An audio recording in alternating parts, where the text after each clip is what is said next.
Ini dia satu lagi penceramah, seorang cakap tentang masalah kahwin tanpa minta izin isteri. Masalah pengurusan dengan rumah tangga cerita lain, tapi dia kata haram disebabkan kerana isteri akan kecil hati.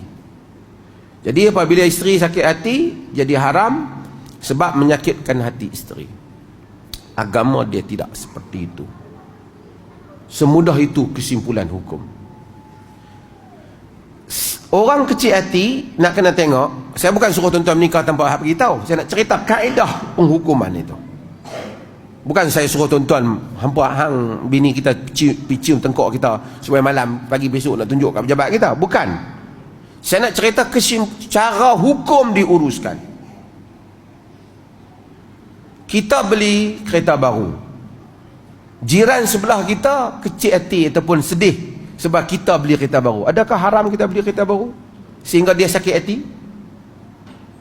Di atas kaedah yang dia kata, kalau menyebabkan orang lain sakit hati orang pun haram, sakit hati isteri haram, sakit hati suami haram. Rakan baik kita sepejabat, kita naik pangkat, dia tak naik, dia sakit hati. Adakah haram kita naik pangkat? Kita kahwin dengan satu orang perempuan, kawan kita pun duk berkenan perempuan tu juga. Kita meminang, kita dapat. Dia meminang tak dapat, lepas tu kita pinang dapat. Perempuan tu kahwin dengan kita. Kawan kita sakit hati kat kita. Adakah berdosa kita kahwin? Dia tak boleh simplistik macam tu hukum. Kerana ada orang kecil hati terus jadi dosa. Kalau bini dia tahu, tak tahu, bini dia kecil hati berdosa. Kalau dia habang kat bini dia pun kecil hati berdosa. Adakah kahwin jadi berdosa? Saya bukan suruh tuan-tuan pergi kahwin dua ke apa, tapi cara merumuskan hukum tu salah. Dia dalam TikTok dia ada cakap salah cara merumuskan hukum begitu. Kalau orang tu sakit hati, dan sakit hati tu ada kesalahan di pihak kita, kita sengaja nak bagi dia sakit hati, kan? Kita memang tujuan kita bagi dia sakit hati, dosa lah. Pasal apa abang menikah lain? Saja aku nak bagi hang sakit hati, dosa lah. Tapi kalau dia kahwin kerana mungkin isteri dia dah tak mampu nak layan dia, takkan dia nak pergi cerai isteri dia, takkan nak hari-hari nak bermasam muka isteri dia. Dia kahwin lain satu hari, kemudian dia kahwin lain satu hari, dia tak zalimi isteri yang pertama dan tak zalimi isteri yang kedua, ataupun dia isteri yang kedua tu memberi ruang kepada isteri yang pertama. Ambil lah ke isteri yang pertama 29 hari, sehari pun tak apa untuk dia, misalnya. Cikgu bakal senyum, tapi tak berani. Misalnya, saya bukan kemudian dia nak mengelakkan konflik umpamanya. Soal isteri dia kecil hati satu cerita yang lain. Dia tidak menjadi haram. Soal dia salah menguruskan, itu semua tak apalah.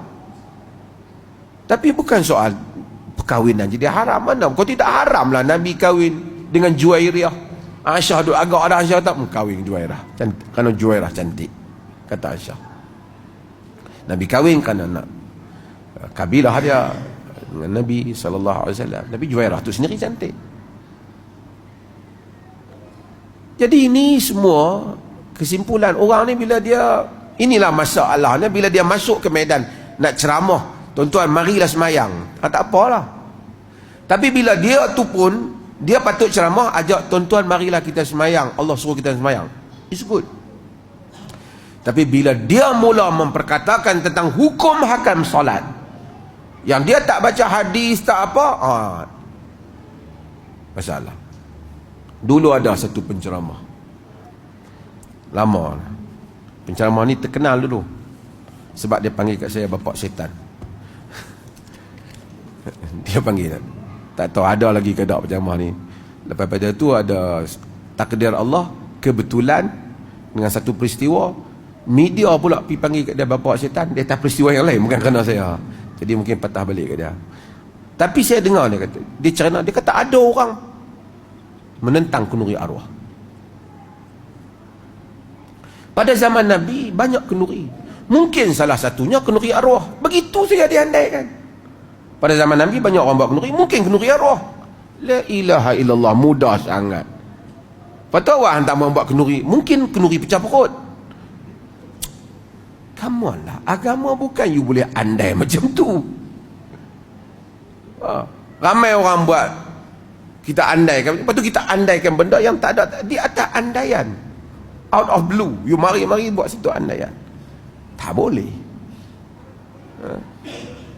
Jadi sebab tu kadang-kadang kita kritik tu bukan apa, kita kena salah cara merumuskan hukum. Kalau nak kata peristiwa sekian dalilnya sekian, ada secara nasnya jelas macam ni, kalau tak jelas pun boleh diistimbatkan sekian, ada ada isyarat kepada sekian, itu kaedah-kaedah yang dipakai di dalam usul fiqh, tak apalah. Bukan seperti yang diandaikan. Wallahu a'lam. Ada soalan ni tuan-tuan?